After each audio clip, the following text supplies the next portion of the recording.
Hello, students. We will start chapter number 2, Socialism in Europe and Russian Revolution, which is belonging to history. In this chapter, we are going to discuss about the topic Age of Social Change. The French Revolution opened up the possibility of creating a dramatic change in the way in which society was structured. French revolution के कारण society में जो change था वह possible उसकी starting हो पाई और वह चेंज पॉसिबल हो पाया। उससे पहले सोसाइटी के लोग जो थे वह मोनार्क सिस्टम, एरिस्टोक्रेसी, नॉबिलिटी पर डिपेंड थे कि वह उन्हीं सारे सिस्टम को फॉलो कर रहे थे। लेकिन फ्रेंच रिवॉल्यूशन के बाद लोग जो है वो सोशलिज्म नाम के नए वर्ड से इंट्रोड्यूस हुए थे। उन्हें इक्वलिटी, लिबर्टी और डेमोक्रेटिक राइट्स की से इंट्रोड्यूस हुए और उसकी नीड फील होने लगी। The social and political change that took place all over the European continent can be traced to the French revolution. French revolution के थ्रू यूरोपियन कॉन्टिनेंट के जितने भी कंट्रीज थी उसमें सोशल और पॉलिटिकल चेंजेस जो आए थे वह पॉसिबल हो पाए। मीन्स कि यूरोपियन कॉन्टिनेंट में जो सोशल और पॉलिटिकल चेंजेस आए थे वह किसके थ्रू पॉसिबल हो पाए, उसकी स्टार्टिंग कहाँ से हुई? फ्रेंच रिवॉल्यूशन से स्टार्टिंग हुई और उसी के कारण यह सब पॉसिबल हुआ। But not every one in Europe wanted to complete transformation of the society. But European continent के जो सारी कंट्रीज थी उसमें सभी लोग इस सोसाइटी का जो यह चेंज था उसको नहीं चाहते थे कि यह सारा चेंज हो या यह सारा ट्रांसफॉर्मेशन हो। Some were conservatives while others were liberal and radicals. कुछ जो थे वह सोसाइटी को एज इट इज रन करने में बिलीव करते थे कि जो एरिस्टोक्रेसी, जो मोनार्क सिस्टम चला आ रहा है वह एज इट इज़ रन होता रहे। कुछ लोग चाहते थे कि सोसाइटी में चेंज हो जो कि लिबरल और रेडिकल्स ग्रुप में इंक्लूड होते थे। Through the revolution in Russia, socialism become one of the most significant and powerful ideas to shape the society in the 20th century. That's why Russian revolution में जो socialism word जो है वह एक बहुत बड़ी पहचान बना, एक बहुत बड़ी पावरफुल आइडियाज़ बना जिसने सोसाइटी में काफ़ी कुछ चेंज किया और नए शेप प्रोवाइड की। कि मीन्स लोगों में इक्वलिटी, लिबर्टी और डेमोक्रेटिक राइट्स के बारे में उनमें अवेयरनेस आई और उन लोगों को भी यह डिमांड हुई, रिक्वायरमेंट हुई कि हम भी अपनी लाइफ में इक्वलिटी, लिबर्टी और डेमोक्रेटिक राइट्स का यूज़ करें। इसके लिए उन्होंने सोशलिज्म वर्ड का यूज़ किया। Next topic, liberal, radicals and conservatives. What are the meanings of these words? At first, we are going to discuss about the liberals. Liberals were one of the groups which looked to change. Liberal एक ऐसे लोगों का group था जो कि change की need, जिनको change की नीड थी कि वो चाहते थे कि सोसाइटी में चेंज हो। This leaders wanted the nation which tolerate all the religions. इस ग्रुप के जो लीडर्स थे वो चाहते थे कि सोसाइटी में सभी रिलीजन्स को इक्वल रेस्पेक्ट मिले। Liberals open the uncontrolled power of liberal oppose the uncontrolled power of dynastic rulers. Liberals चाहते थे कि जो मोनार्क सिस्टम है, जो रूलर्स है, उनकी जो पावर है उस पर कंट्रोल किया जाए और उनकी पावर को पर लिमिटेशंस लगाई जाए। They wanted safeguard the rights of individuals against the government. वह चाहते थे कि हर एक व्यक्ति को उसके अधिकार मिले, उसको लिबर्टी का राइट मिले, उसको इक्वलिटी का राइट मिले, उसके जो भी उसकी डेमोक्रेटिक राइट्स है उसका वह यूज़ कर सके, उसको वह एंजॉय कर सके। और गवर्नमेंट के जो पावर थी उसके अगेंस्ट थे कि गवर्नमेंट की पावर पर कंट्रोल किया जाए, मोनार्क सिस्टम को फिनिश किया जाए।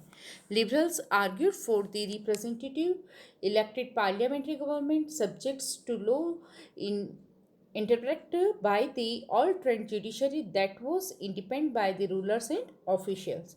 Liberals चाहते थे कि जो रूलिंग सिस्टम है वह रिप्रेजेंटेटिव फॉर्म में हो, कि जो पार्लियामेंट्री फॉर्म में गवर्नमेंट इलेक्टेड हो, ना कि मोनार्क सिस्टम हो जो कि हेरिडिटी के अकॉर्डिंग चले।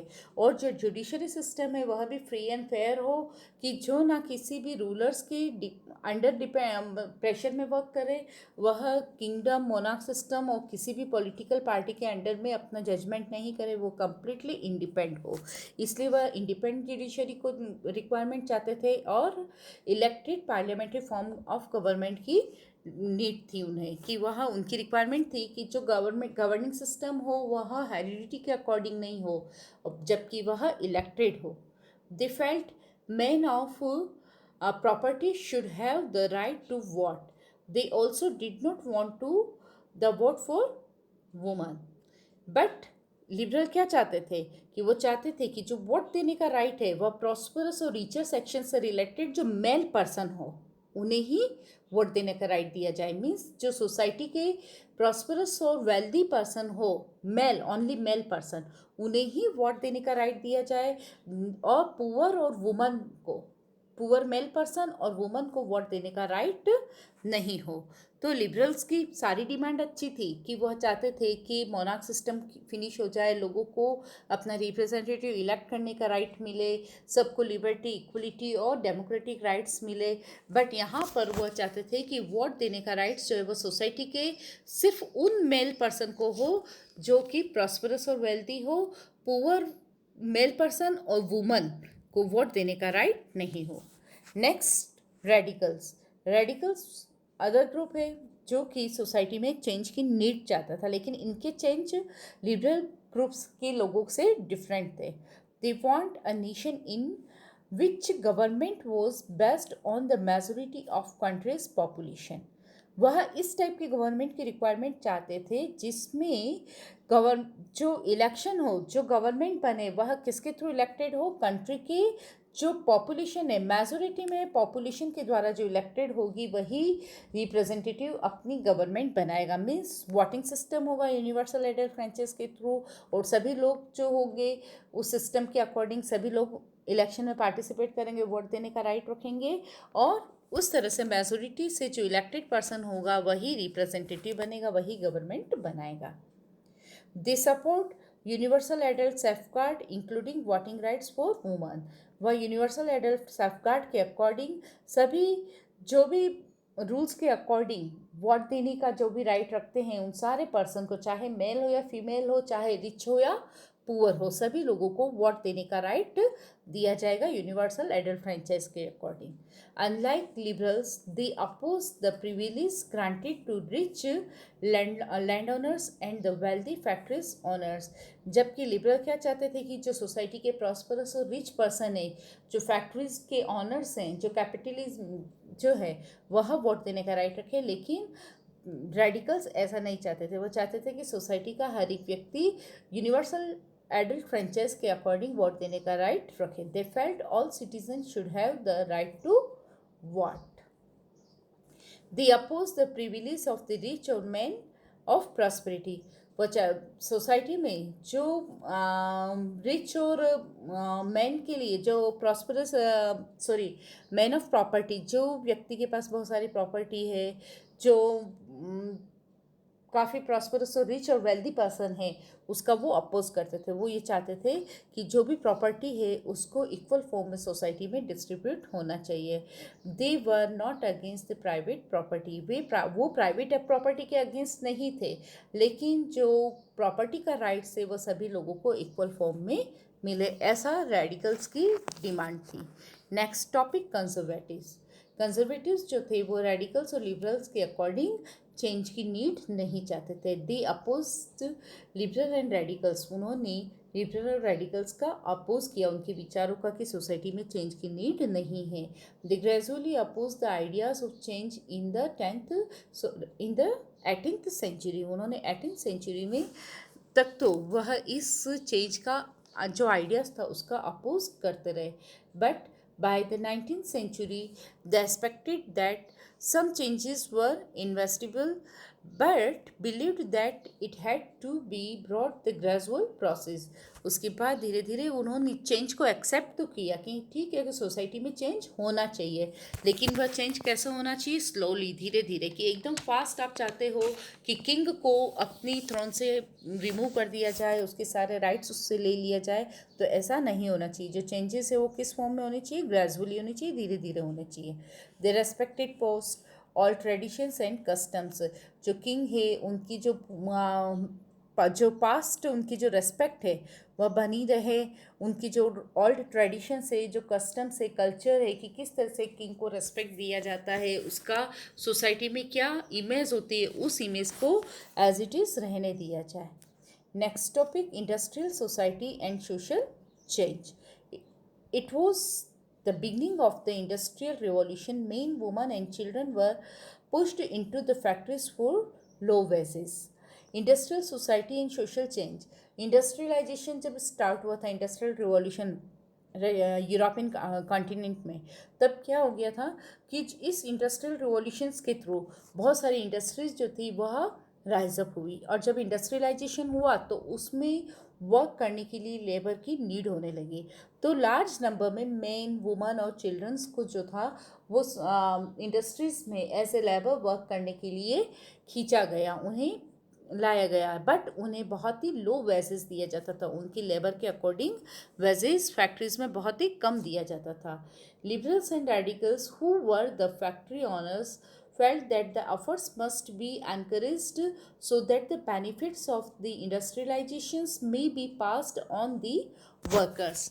जो लिबरल्स और रेडिकल्स जो थे वह चाहते थे कि वो फैक्ट्रीज के ऑनर्स थे, तो वो चाहते थे कि जो प्रोडक्शन हो, जो इंडस्ट्रियलाइजेशन में जो डेवलपमेंट हो वो बहुत फास्ट और बहुत अच्छा हो. इसके लिए जो लेबर है उसे बहुत सारा वर्क करना चाहिए, बहुत सारे एफर्ट्स करने चाहिए. और उसके लिए वह भी काफ़ी एफर्ट्स करते थे कि लेबर्स का वर्किंग टाइम पीरियड बढ़ा दिया, उनसे हार्ड वर्क करवाते थे, लेकिन उन्हें बहुत ही लो वेजेस दिया जाता था. क्यों? क्योंकि वो चाहते थे कि इंडस्ट्रियलाइजेशंस के थ्रू फैक्ट्रीज में काफ़ी बेनिफिट्स उनको मिले, लेकिन वो सारा बेनिफिट्स किसके पास रहे? ओनली फैक्ट्री ओनर्स के पास. उसका बेनिफिट लेबर्स को नहीं मिले. तो इस तरह से जो भी इंडस्ट्रियलाइजेशन का जो बेनिफिट्स जो था वह फैक्ट्री ओनर्स को मिले, इस तरह की डिमांड जो लिबरल्स और रेडिकल्स थे उनकी थी. Next topic, society was changing. Society में क्या चेंजेस आए? Socio economic changes, new cities with the industries and industrial regions, expanding railways etcetera. Socio economic changes की जब हम बात करते हैं तो उस टाइम पीरियड में यूरोपियन कंट्रीज़ में काफ़ी सारी इंडस्ट्रीज़ डेवलप हुई. बहुत सारे ऐसे रीजन्स थे जहाँ पर इंडस्ट्रियल रीजन्स के रूप में डेवलप हो गया कि मीन्स एक पर्टिकुलर एरिया में कई सारी इंडस्ट्रीज स्टार्ट हो गई. इसके अलावा रेलवे सिस्टम में रेलवे नेटवर्क काफ़ी बढ़ चुका था. उस टाइम पीरियड में काफ़ी एक्सपांडिंग हुआ था, मीन्स ऑफ ट्रांसपोर्ट बढ़ चुके थे, और सिटीज़ वगैरह इन सारे फील्ड में काफ़ी डेवलपमेंट हुआ था. Next topic, industrial revolution. This revolution brought many problems with it. Society में जब इंडस्ट्रियल रिवॉल्यूशन राइज अप हुआ तो इस रिवॉल्यूशन के साथ साथ सोसाइटी को कई सारी प्रॉब्लम्स को फेस करना पड़ा. Long working hours, poor wages, unemployment, housing and the sanitation problems. जो मेन प्रॉब्लम थी सोसाइटी में वह थी कि जो लेबर थी उनका वर्किंग टाइम पीरियड जो था उसे बढ़ा दिया गया, कि मतलब उन्हें 10 to 12 आवर्स वर्क करना पड़ता था. और इतने सारे घंटा वर्क करने के बाद, इतना लॉन्ग टाइम पीरियड तक वर्क करने के बाद भी उन्हें बहुत ही कम वेजेस दिया जाता था. उसके बाद जब तक इंडस्ट्री या फैक्ट्रीज में नीड होती थी तब तक वो लेबर को अपने यहाँ एज ए एम्प्लॉय रखते थे, और जैसे ही नीड नहीं होती थी उन्हें अपनी फैक्ट्री से निकाल दिया जाता था. और इस तरह से अनएम्प्लॉयमेंट की प्रॉब्लम बढ़ गई थी, और लोग एम्प्लॉयमेंट की नीड में सिटीज़ और जो इंडस्ट्रियल रीजन्स था उसकी तरफ अट्रैक्ट होने लग गए. तो जब लोग वहाँ आकर रहते थे तो उनके पास हाउसेस वगैरह की प्रॉब्लम थी, रेजिडेंशियल प्लेस नहीं थे, तो लोगों को हाउसिंग प्रॉब्लम को फेस करना पड़ता था. और जब उनके पास रेजिडेंशियल प्लेसेस नहीं थे, हाउस सेटलमेंट के लिए कोई उनके पास फैसिलिटीज़ नहीं थी, तो वो उस रीज़न से वह स्लम्स में झुग्गी झोपड़ियाँ बनाकर रहने लग गए. और जब वहाँ पर वो स्लम्स में रहते थे तो वहाँ पर का सैनिटेशन प्रॉब्लम होने लगी, क्योंकि सफाई व्यवस्था वहाँ पर थी नहीं. तो इस तरह से जब इंडस्ट्रियल रिवॉल्यूशन स्टार्ट हुई तो काफ़ी लेबर कैटेगरी से जो लोग थे उन लोगों को काफ़ी प्रॉब्लम्स को फेस करना पड़ा. Long working time period work करना पड़ता था, उनको वेजेस काफ़ी लो दिया जाता था. जब इंडस्ट्रीज़ में ज़रूरत नहीं होती थी तो उन्हें फैक्ट्री से निकाल दिया जाता था. उनके सेटलमेंट के लिए कोई फैसिलिटीज़ उनके पास नहीं थी. और इसके अलावा जो इंडस्ट्रियल रीजन्स या जहाँ पर लोग जो स्लम्स वगैरह बना कर रहते थे वहाँ पर कोई भी सैनिटेशन फैसिलिटीज़ नहीं थी. Next point, liberal and radicals wanted a change because they were often property owner and employers. Liberals और रेडिकल्स जो थे वो चेंज चाहते थे. क्यों? क्योंकि जो लिबरल्स और जो रेडिकल्स जो थे, मोस्ट ऑफ जितनी भी फैक्ट्रीज और जो इंडस्ट्रीज जो थे उनके ऑनर वही थे। तो वह चाहते थे कि सोसाइटी में कंटिन्यूसली चेंज आए, और just like they were often properly honours and the property honours and the end employer, क्योंकि वह जो थे वो सारे प्रॉपर्टी ऑनर्स थे, एम्प्लॉयर्स थे। तो वो चेंज चाहते थे, और वो जैसा चाहते थे उसके अकॉर्डिंग वो चेंज करते भी थे। लेकिन इसका बेनिफिट क्या होता था कि सोसाइटी के एक पर्टिकुलर कैटेगरी को ही मिलता था। Education and healthy population for greater profit for them. Radicals और लिबरल्स जानते थे क्योंकि अगर उनको अपनी इंडस्ट्रीज़ में डेवलपमेंट करना है, बेनिफिट्स, प्रॉपर बेनिफिट्स गेन करना है, तो उन्हें वर्क करने के लिए एजुकेटेड और हेल्दी लेबर चाहिए। क्योंकि एजुकेटेड और हेल्दी लेबर होगी तो वो अपनी स्किल और का बेटर यूज़ कर पाएगी, और जब वह अपनी स्किल और जो अपनी वर्किंग पावर है उसका अगर प्रॉपर यूज़ करती है तो इंडस्ट्रीज़ को बेनिफिट भी अच्छा होगा। But they had the problem of old aristocracy and the conservative regime established in Europe after 1815। लेकिन उनके सामने एरिस्टोक्रेसी की जो थी वो मेजर प्रॉब्लम थी। क्योंकि जब फ्रेंच रिवॉल्यूशन हुआ था उसके बाद मोनार्क सिस्टम फिनिश हो गया था 1804 में। तो 1804 में मोनार्क सिस्टम को फिनिश करके और नेपोलियन बोनापार्ट ने अपना रूलिंग सिस्टम इस्टेब्लिश किया था, जो कि 1815 तक रन हुआ था। और 1815 में नेपोलियन बोनापार्ट को डिफीट की करके और फिर से फ्रांस पर मोनार्क सिस्टम इस्टेब्लिश हो गया। और इस तरह से फ्रांस के साथ साथ पूरे यूरोप कॉन्टिनेंट में मोनार्क सिस्टम इस्टेब्लिश हो गया था। तो जो रेडिकल्स और लिबरल्स जो थे उनकी जो डिमांड थी कि उन्हें एजुकेटेड और हेल्दी पॉपुलेशन हो, ताकि उनको जो वर्क करने के लिए जो लेबर की नीड है वह हेल्दी और एजुकेटेड मीन्स स्किल्ड और हेल्दी लेबर जब उन्हें मिलेगी तो उनका वर्क भी अच्छा होगा और पॉजिटिव रिजल्ट उन्हें अपनी इंडस्ट्री से मिलेगा। लेकिन यह एरिस्टोक्रेसी के थ्रू फिर से मोनार्क सिस्टम जो इस्टेब्लिश हो गया था यूरोप में 1815 नेपोलियन बोनापार्ट की डेथ के बाद, तो उसकी वजह से यह सारी चीज़ें पॉसिबल नहीं हो पाई। Next topic, the coming of socialism in Europe. Europe में सोशलिज्म की starting. The idea of socialism. Socialism का idea. What is the meaning of socialism? By mid 19th century, the idea of socialism attracted widespread attention, and those who followed these ideas came to known as socialist। Socialism का जो ideas जो था वो 19th century के mid में लोगों को काफ़ी अट्रैक्ट किया, और लोग जो थे वह इस आइडियाज़ के से काफ़ी इम्प्रेस हुए और इसकी तरफ वो अट्रैक्ट होने लगे। तो जो लोग सोशलिज्म को फॉलो करते थे वह सोशलिस्ट कहलाए। What is the meaning of socialism? Socialism means जब लोगों को फील हुआ कि हमें भी लिबर्टी, इक्वलिटी और डेमोक्रेटिक राइट्स की नीड है।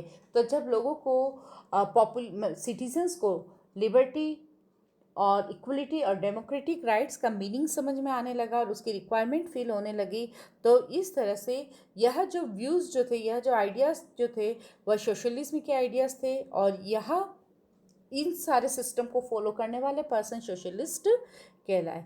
Socialist were against private property. Socialist जो थे, जो कि लोग सोशलिज्म के आइडियाज़ को फॉलो करते थे, वह प्राइवेट प्रॉपर्टी के अगेंस्ट थे। They considered private property is the root of all problems in the society. वो ये कहते थे कि जो प्राइवेट प्रॉपर्टी है वह सोसाइटी की सबसे बड़ी प्रॉब्लम है, रूट है। क्योंकि जो प्राइवेट प्रॉपर्टी का मतलब ये है कि इकोनॉमी का डिस्ट्रीब्यूशन, कि इकोनॉमी जो है, यदि वो किसी एक पर्टिकुलर ग्रुप के पास बहुत सारा पैसा होता है, उसके पास बहुत सारी प्रॉपर्टी होती है, तो वह रिचर सेक्शंस हमेशा पुअर पीपल का एक्सप्लोइटेशन करता है, उसका शोषण करता है, और इस तरह से सोसाइटी में इनइक्वलिटी और डिस्क्रिमिनेशन हमेशा बना रहता है। जबकि जो वेल्थ है, जो प्रॉपर्टी है, उसका सोसाइटी में अगर इक्वल डिस्ट्रीब्यूशन होता है तो सभी लोगों में इक्वलिटी की फीलिंग्स आएगी, लिबर्टी की फीलिंग्स आएगी, और सब लोग अपने डेमोक्रेटिक राइट्स का प्रॉपर यूज़ कर पाएंगे। Individuals on property, private property and the workers work under them. Individuals, हर एक व्यक्ति की अपनी प्राइवेट प्रॉपर्टी होनी चाहिए, private properties and workers work under them, और उसके अंडर में वर्कर्स करें। यह बात ठीक है कि जिसके जो भी प्राइवेट प्रॉपर्टी का ओनर है उसके पास उसकी प्रॉपर्टी है तो वह अपने यहाँ पर एम्प्लॉयज़ रख सकता है, वर्कर्स को वर्क के लिए रख सकता है, but they are concern with the personal gain profit only and not with the welfare of those who made it property productive. But उसमें क्या होता था कि जो प्रॉपर्टी ओनर्स जो थे वह क्या करते थे, हमेशा इंडिविजुअल बेनिफिट्स को अपना टारगेट बनाते थे। कि वह क्या सोचते थे कि जो भी उनका इंडस्ट्रीज़ है उसमें जो उन्होंने एम्प्लॉयज़ रखे हैं वह इस तरह से अपनी स्किल का यूज़ करें, अपनी लेबर का यूज़ करें कि उनको पर्सनली ज़्यादा से ज़्यादा बेनिफिट हो, और जो भी बेनिफिट होगा, प्रॉफिट होगा, वह प्रॉफिट जो है वह सिर्फ उसी प्रॉपर्टी ऑनर जो होगा उसी का रहेगा, जबकि वर्कर के हाथ में कुछ नहीं आएगा, उसको जो लो वेजेस दिया जाता वही दिया जाएगा। जबकि जो सोशलिस्ट थे वो ये चाहते थे कि लेबर है वह अपनी स्किल का, अपने हार्डवर्क का यूज़ करे, और उस स्किल और हार्डवर्क से इंडस्ट्री में जो भी बेनिफिट होता है उसका इक्वल डिस्ट्रीब्यूशन हो। मीन्स ऑनर और लेबर सबके बीच में उस बेनिफिट का इक्वल डिस्ट्रीब्यूशन हो, कि सोसाइटी में जो भी प्रॉपर्टी है उसका डिस्ट्रीब्यूशन इक्वल फॉर्म में हो। Socialist wanted a society as a whole should control the property. तो सोशलिस्ट चाहते थे कि सोसाइटी में जो भी प्रॉपर्टी है वह सोसाइटी के हर एक मेंबर के अंडर कंट्रोल हो, कि उस पर सबका इक्वल राइट्स हो, कि किसी भी इंडस्ट्री में अगर कोई बेनिफिट हो रहा है, प्रॉफिट हो रहा है, तो उस प्रॉफिट का सबको अपना अपना शेयर मिले। Ideas of Roberton and Louis Blanc. Socialists had different visions of the future. Some believed in the ideas of cooperative. Socialist जो थे उनके different visions थे, कि मतलब कि फ्यूचर में आने वाली सोसाइटी किस तरह से हो, कि जो प्रॉपर्टी उसका डिस्ट्रीब्यूशन कैसा हो, सोसाइटी के हर एक सिटीजन्स को इक्वल राइट्स मिले, इक्वलिटी, फ्रीडम और डेमोक्रेटिक राइट्स का सबको उसका यूज़ कर सके और उसके इक्वल बेनिफिट्स मिले। Some believed in the ideas of cooperatives, और कुछ सोशलिस्ट कोऑपरेटिव्स की आइडियाज़ में बिलीव करते थे, कि मीन्स प्रॉपर्टी ऑनर और लेबर दोनों मिलकर वर्क करें, हार्ड वर्क करें, और जो भी प्रॉफिट इंडस्ट्री को होता है उस प्रॉफिट का सबको इक्वल डिस्ट्रीब्यूशन हो, मतलब कोऑपरेटिव सब मिलकर वर्क करें और डिस्ट्रीब्यूशन, जब प्रॉफिट है उसका डिस्ट्रीब्यूशन भी इक्वली हो। Next topic, cooperative associations of the people working together for earning profit and dividing profit according to work done. Means जो एक पीपल का एक ऐसा एसोसिएशन, ऐसा ग्रुप लोगों का जो कि सब साथ में मिलकर वर्क करें, और वर्क करने के बाद जो भी प्रॉफिट होता है उस प्रॉफिट का हर एक व्यक्ति को उसके वर्क के अकॉर्डिंग उसकी शेयरिंग मिले या उसका डिस्ट्रीब्यूशन हो। Next, socialist Robert on 1771-1858 sought to build a cooperative community, New Harmony in the Indiana, USA।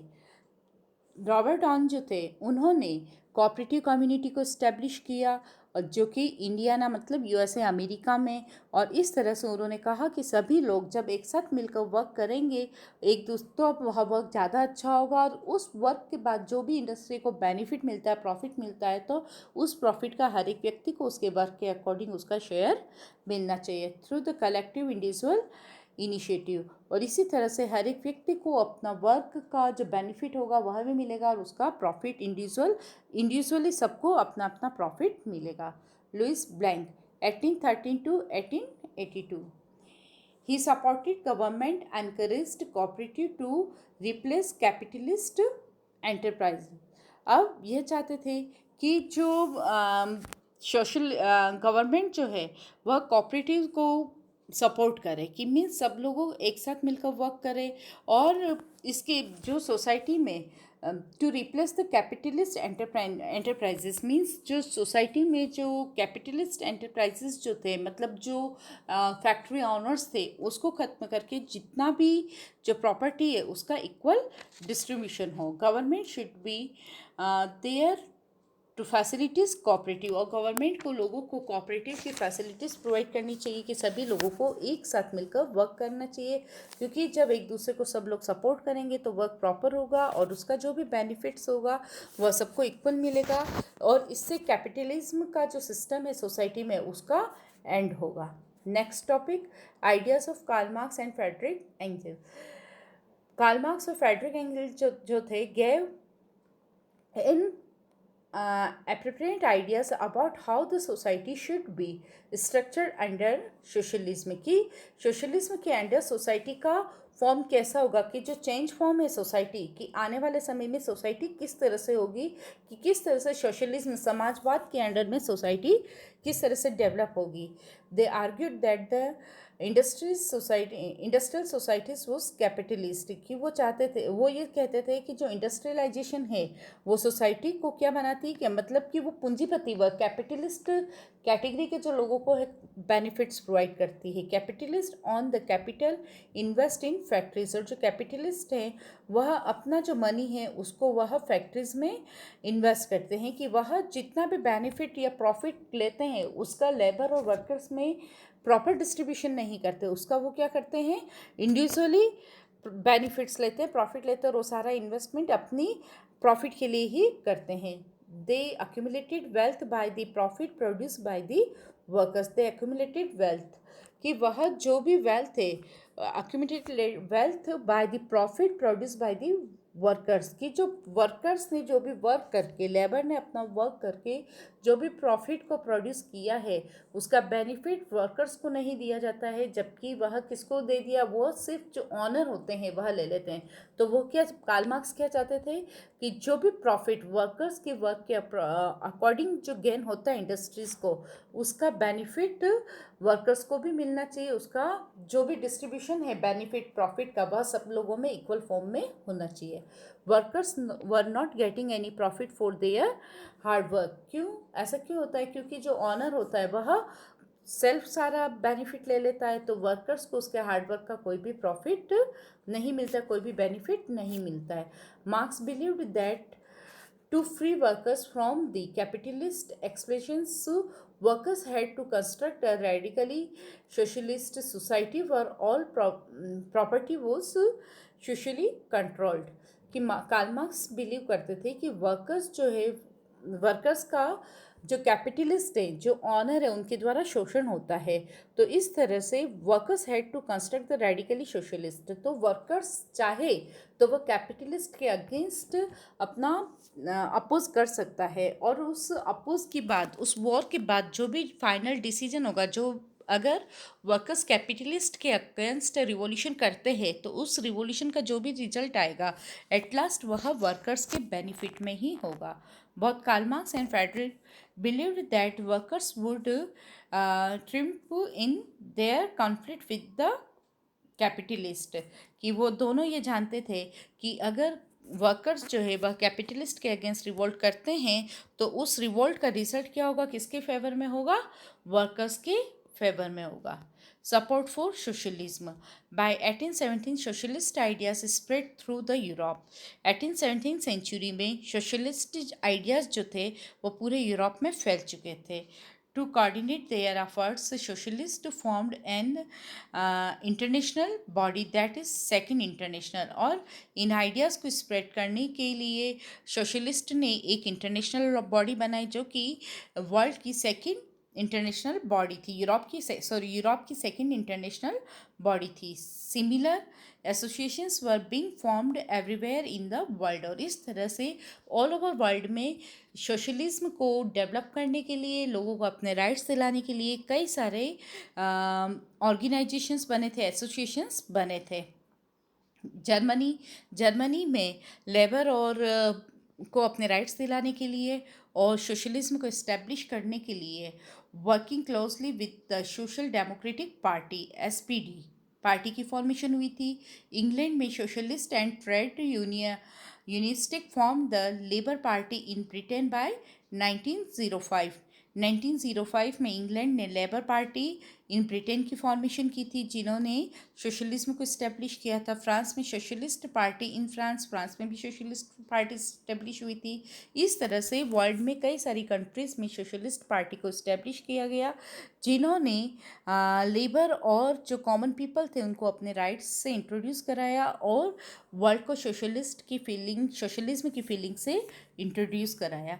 The socialist associations fight for better living and the working set up funds to help members, demanded a reductions of the working hours and the right to vote। और जो ये socialist association जो थे, ये groups जो थे, उन्होंने क्या डिमांड रखी कि just like better living and working, कि बहुत लोगों की, सब लोगों की लाइफ स्टाइल, जो लिविंग स्टैंडर्ड है वो बहुत अच्छा हो और उनका वर्क भी अच्छा हो। Set up funds to help members, और जो इन सोसाइटी से, जो एसोसिएशन से रिलेटेड जो पीपल होंगे, मेंबर्स होंगे, उनके लिए एक फ़ंड बनाया जाए ताकि लोगों को कभी भी इकोनॉमिकली हेल्प उनको प्रोवाइड की जा सके। Demand reduction of working hours, labour का जो वर्किंग आवर्स था उसे कम करने की डिमांड रखी, और सभी लोगों को वोट देने का राइट दिया गया की डिमांड रखी, कि मीन्स सिर्फ जो प्रॉस्परस पर्सन है या मेल पर्सन है सोसाइटी के, उनको ही वोट देने का राइट हो।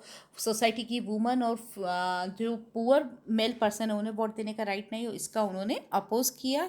इसकी जगह उन्होंने सब लोगों को वोट देने का इक्वल राइट्स की डिमांड करे। However till 1914 socialist never successed in forming a government in Europe. Even 1914 तक सोशलिस्ट जो थे वह अब यूरोप में अपनी गवर्नमेंट इस्टेब्लिश करने में सक्सेस नहीं हो पाए, जबकि उनके आइडियाज़ जो थे वह कॉमनली सभी लोगों के लिए थे, कि इक्वलिटी, लिबर्टी, डेमोक्रेटिक राइट्स दिलाना चाहते थे। लेकिन फिर भी मोनार्क सिस्टम जो था, डायरेक्टरी रूल्स था, इनके कारण हमेशा वह प्रेशराइज रहे और उन्हें अपनी गवर्नमेंट को इस्टेब्लिश नहीं कर पाए। But there ideas did shape legislation, लेकिन उनके आइडियाज़ जो थे उन्होंने कई सारे नए लॉज को बनाने में हेल्प की। Under the government run by the conservative liberals and the radicals, और जो कंजर्वेटिव्स जो थे, लिबरल्स थे और रेडिकल्स ग्रुप्स से जो रिलेटेड पीपल थे, उनको अपनी गवर्नमेंट बनाने में कई सारे आइडियाज़ जो थे उनको मिले।